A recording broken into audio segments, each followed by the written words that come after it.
Good afternoon, friends. Welcome to the Solis lecture series on introducing critical theories. And today we are going to discuss about post-colonial theories. I am Dr. B. Padmanabhan from Bharatiya University. So we'll be discussing about some aspects of post-colonialism today. This is a new form of a new kind of literary interpretation that emerged during the later part of 20th century, when new modes of writing began to emerge from the newly liberated nation states. These are the states that were liberated from the colonial rule of Europeans. Even before that, there were certain texts which focused on the post-colonial themes, the themes of colonialism. So there are certain people who discuss that the works like Shakespeare's Tempest talks about the impact of colonization, where it represents Prospero as the colonizer, having all the positive human traits within, and Caliban as the colonized, who is having all the traits of the colonized, having all the negative traits of barbarism, savagery, like that. So when Bill Ashcraft defined post-colonialism, he stated that it deals with the effects of colonization on cultures and societies, and the responses of those societies. So it is like that. No, it is a counter narrative to the representations of the colonized. Right. So this post-colonial theory emerged from the inability of Europe-centered theories to deal with the situation of the newly emerged states. And let us see the presentation, and along with that, we shall go ahead with the description. Now here, yes, now we are seeing this as what is post-colonial literature. Post-colonial literature is the one that was produced by the authors from the regions that became independent nations after 1945. So before that, there was the colonial rule. Now you might be knowing that before the First World War, almost 85% of the world's surface was ruled by the Europeans. And after the Second World War, many of these regions became liberated, and they came to be known as independent nations. And so the writings that emerged from these regions, they were counter narratives interrogating the empire. So they questioned the empire, and the collapse of the Europe-centered power structure caused the emergence of a new world order. Now, Europe is not the center of power after the Second World War, no, because the America and the Soviets, no, they became power centers, and this has led to a new world order. The end of European colonization in 1950s created many independent nations with diversified political, cultural, and religious identities. So the relationship between the native and the colonizer, and the impact of colonialism in altering the social order, are the significant elements in post-colonial literatures. Post-colonial literature is different from Commonwealth literature. So it is not, post-colonial literature is not the Commonwealth literature, because the colonial experience of people in Australia and New Zealand is quite different from the colonial experience of people from India, Pakistan, and Sri Lanka. So writers like Rajarao, Salman Rushdie, Chinua Achebe, Soyinka, Thiago, Derek Walcott, these are all only a small number of people. What they have discussed is this. They discussed about the failures and adverse effects of colonialism, the economic exploitation, and cultural imposition. So these are the crux or the arguments of post-colonial literature, and they vehemently rejected the claims of the colonizer. And the writings from India, Sri Lanka, they became the testimonies of cruel colonial violence unleashed on the citizens. Right. And then the beginnings of post-colonial criticism. Let us see, that was the beginning of post-colonial literature. And what's the beginning of post-colonial criticism? So the beginnings of post-colonial criticism also belongs to that category, where though there were people who associate post-colonial literature to many centuries back. There were some who, as I told you earlier, they find Shakespeare's Tempest as dealing with post-colonial perspectives, and even the Daniel Defoe's work Robinson Crusoe as one which is dealing with colonial perspectives. And then there were works by Joseph Conrad, like Heart of Darkness, which deals with the impacts of colonization. And then there were works by George Orwell which also deal with colonial problems. But what is this? The post-colonial criticism focuses on the state that happened after post-colonialism, where the expression of the natives is taken into consideration. So they interrogate they interrogate and reject the white Europe-centric establishments and practices. The colonizers used their language and literature as primary tools to establish their cultural superiority. Yes. Now this you could find in the works of some works, like Gauri Vishwanathan's work of introducing English literary study in India, will focus on this aspect, the aspect of how the Britishers used literary texts to establish their cultural superiority. So they created an impact on the colonized subjects. The colonizers created an impact on the colonized subjects that their knowledge systems, cultural practices, and creative processes are equally good as their economic strength, technological prowess, and military might. So the colonizer uses the artistic creation for establishing their domination. And this post-colonial criticism is an interdisciplinary study. It consists of historical, political, cultural, philosophical, and artistic structures of colonial domination. And also it deals with the resistance, as how the colonized citizens use these elements for establishing their resistance. Right. So this is what the beginnings of post-colonial criticism is. And they, in order to comprehend and to interpret literary works, a theoretical phenomenon, it emerged. So it focuses on the core elements, the core elements like the issues of ethnicity and the race and the cultural differences. So primarily this theory focuses on the literature produced from the continents of Asia, Africa, and America. So these are the beginnings.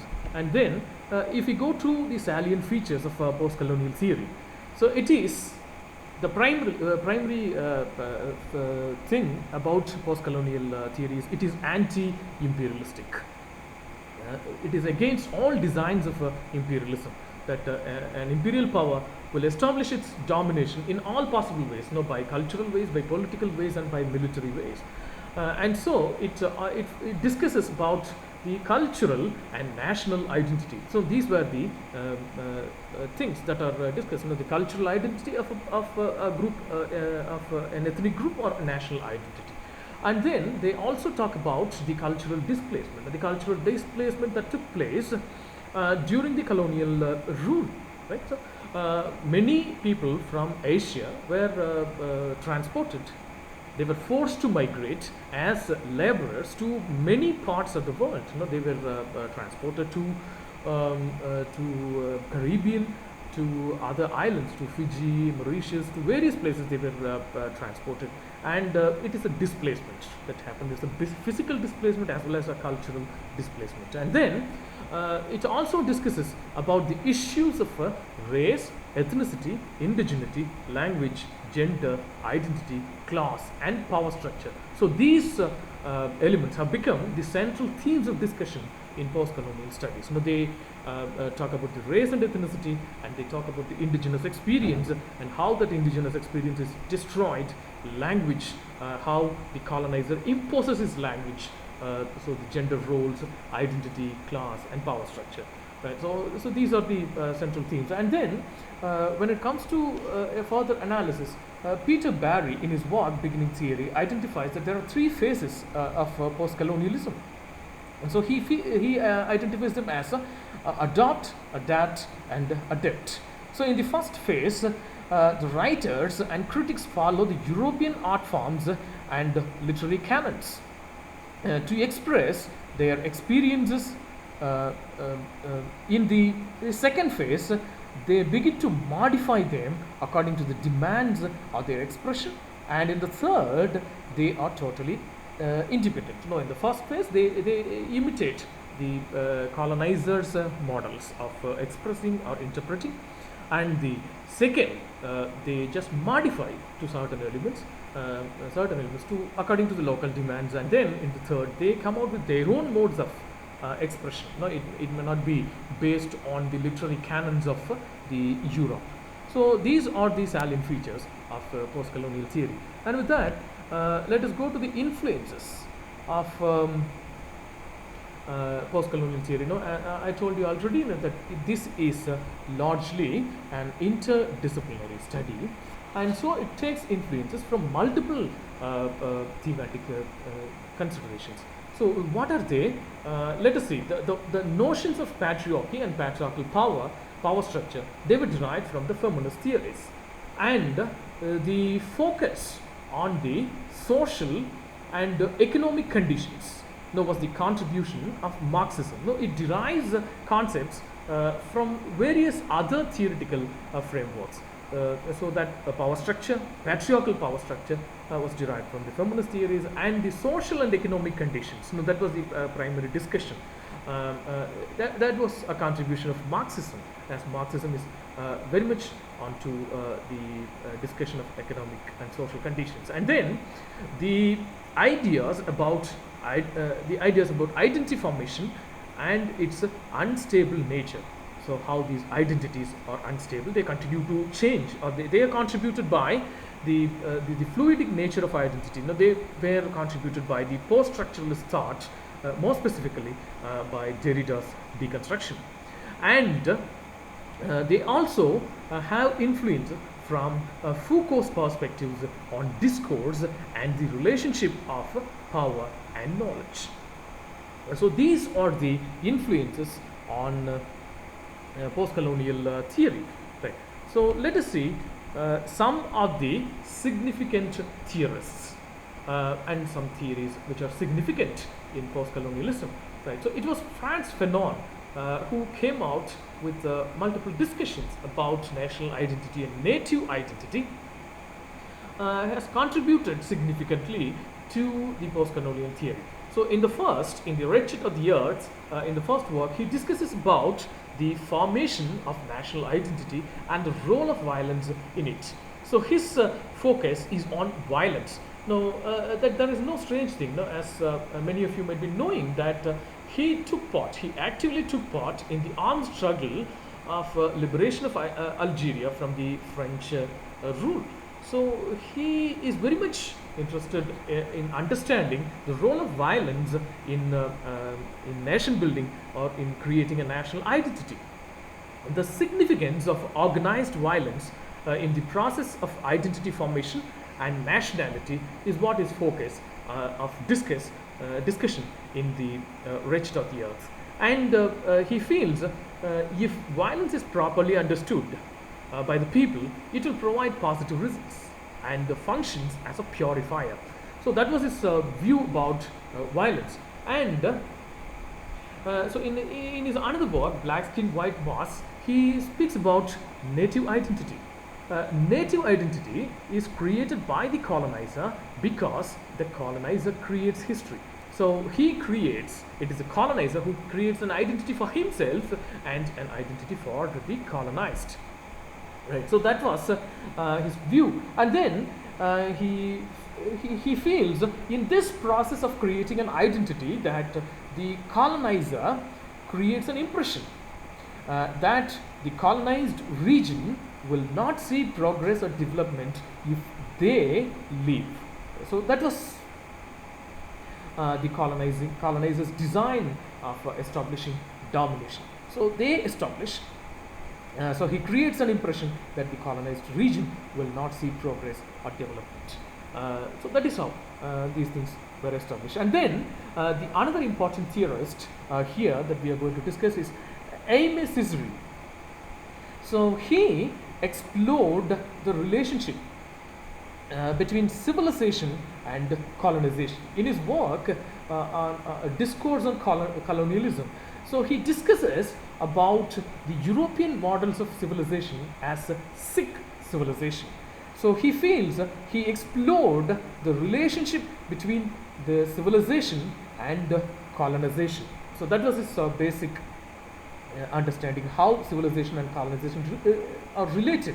He is very much oriented towards the political aspects of colonialism and compares the colonial practices of the European powers with savagery and cruelty of Nazism.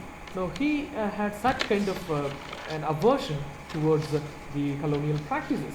And Césaire finds the cultural patterns, the economic systems, and religious practices of the Europe as sources of colonization. Everything is source of colonization. So when this discussion about civilization will take us to the same kind of discussion that we can come across in Joseph Conrad's Heart of Darkness, where the Europeans convince themselves, they think that what they are doing is a civilizing mission. It is not colonizing mission, but it is a civilizing mission, civilizing the ignorant people all around the world. Right. So the next theorist here is Edward Said. His seminal text, Orientalism, is considered to be one of the most significant texts in post-colonialism, and many of them many of the theorists believe that it is the beginning of post-colonialism is associated with the publication of this particular text. And then in this Orientalism, in this text, he examines the imaginative representation of the East in the literary texts, historical documents, philosophical and political treatises of the West. So how the West represents the East, the oppressed, colonized citizens of the East. So the designs of the Eurocentric standardization in representing the colonized people as the others, right? So Europe, everything, any construction, any concept is Eurocentric, and it is kept as the center, and all the rest of the world is kept as others. So they think that all the negative traits, in such a construction, how they achieve this construction is that they associate all the negative human traits or negative human traits with the colonized, like effeminacy, stupidity, superstition, and laziness. They are attributed to the others, to the colonized, and the qualities such as rational thinking, moral righteousness, and scientific temperament are all attributed to the colonizer. And then the colonial subjugation happens in multiple forms. It is not happening in a singular form. No, it happens in multiple forms, and even the Oriental scholarship, the knowledge systems, cultural artifacts, maybe literature, architecture, or whatever, they are all rejected as inferior without being examined. The colonizer has no time. No, he is not willing to. He is not willing to analyze or take into consideration the worthiness of whatever is created in the Eastern world. No, they think that everything Eastern, everything that is created outside Europe as inferior. And Edward Said feels that all the negative attributes like irrationality, powerlessness are associated with the East, and positive elements like power, political, moral, and ethical sensibility are carefully attached in the representation of the West. Now, what is that the West achieves by such kind of representation is that through such a representation, the West convinces itself that the Orient requires domination. So it is a bound duty, it is a moral duty to civilize the people of other continents, maybe the Africans, the Asians. So this is what I told you about, how the white people consider it is their duty to civilize. They call it not as colonizing missions or exploitation. As I told you, the text Heart of Darkness, the primary aim of the white people is to indulge in ivory trade, but they call it as civilizing missions. So it is how the West achieves in the process of civilization. It calls it as process of civilization, but what actually it is doing is a colonial oppression. Right. So the next theorist is Gayatri Chakravarti Spivak. She was very much influenced by the Marxist ideology, especially by Antonio Gramsci's ideology, and her key term, the term subaltern, is derived from the Gramscian construct. Right. So her primary focus is on the heterogeneous nature of colonial experience. And what is that heterogeneous experience that she means is that the colonial experience of the people who exist in the lower strata of the society, the laborers, the peasants, the tribals, and other working class people, is quite different from the experience of upper class people. So the colonial expression is the colonial oppression is experienced differently by the people who belong to the lower strata and people who belong to the upper strata of the society. So she feels it is not the same.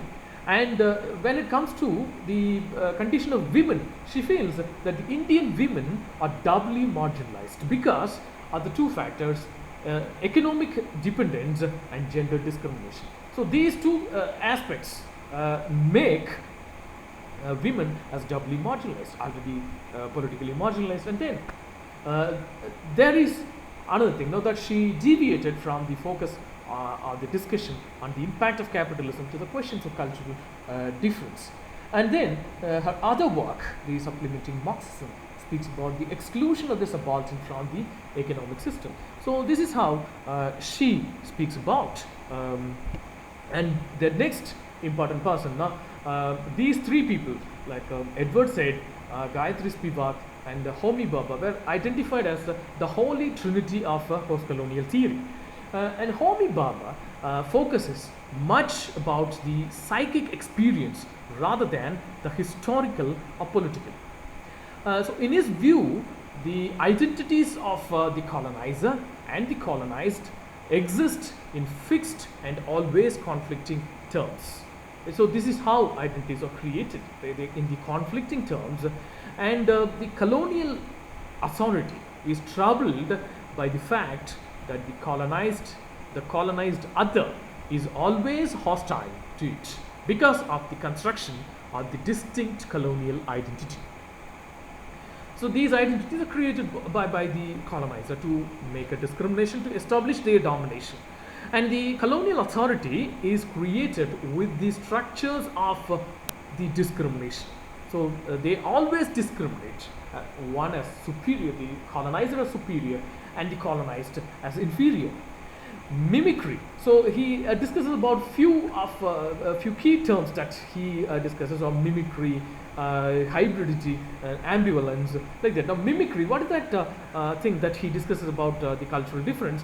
Mimicry is a strategy that the colonizer employs in order to consolidate his colonial power. So, in which by using this, what he is doing now, the colonizer induces the colonized subjects to imitate the values and moral systems of the colonizer. So, this is what the process called mimicry that he feels, where the colonized subjects are induced to imitate the designs, imitate the cultural moral systems of the colonizer. And so Bhabha argues that all cultures are mixed, are hybrid, and none of them is self-identical, but they exist in between. There is what he calls a situation called in-betweenness.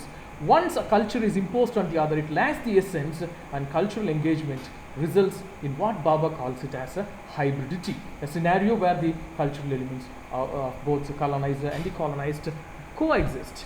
And the other important people in this theory is Ngugi wa Thiong'o. Thiong'o, in his decolonizing mind, discusses on the centrality of the language, not only in the representation of identities but also understanding self. He has given up writing in English because he felt that English language is used as an instrument to erase the essential qualities of the pre-colonial culture and to establish a colonial domination. So Thiong'o states that in order to get rid of the Western domination over their cultural and traditional practices, people of Africa must reject the use of English and prefer their own indigenous languages.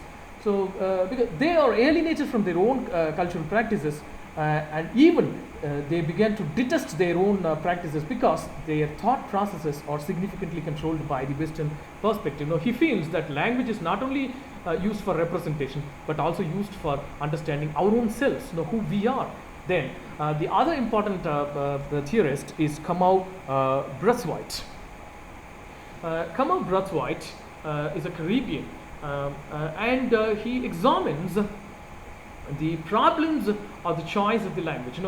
For him also the question of language is prominent, and the significance of the African culture in the literary discourses of the Caribbean. So he feels the literary forms of the forms of English fail to represent the subtle nuances of the African culture. And so he asserts that African cultural elements are inseparably intertwined in the Caribbean culture, and any attempt to examine it without paying attention to the presence of African tradition will be futile. So he, in his History of Voice, also focuses on the importance of language. Right. So when we come to the conclusion, we can be sure that post-colonial writers, in their attempt to uphold the cultural differences and diversity, celebrated hybridity, plurality, and otherness as essential qualities as the colonized subjects, and denounced the qualities of the colonized subjects, and denounced conformity and universalization as forms of colonial hegemony. And Fanon states that national liberation movements, they contribute emergence to multiple modes of storytelling practices. So they created various forms of factors, and the post-colonial critics attempt to locate the colonial practices in the literary texts and socio-cultural and historical factors. And as we all know,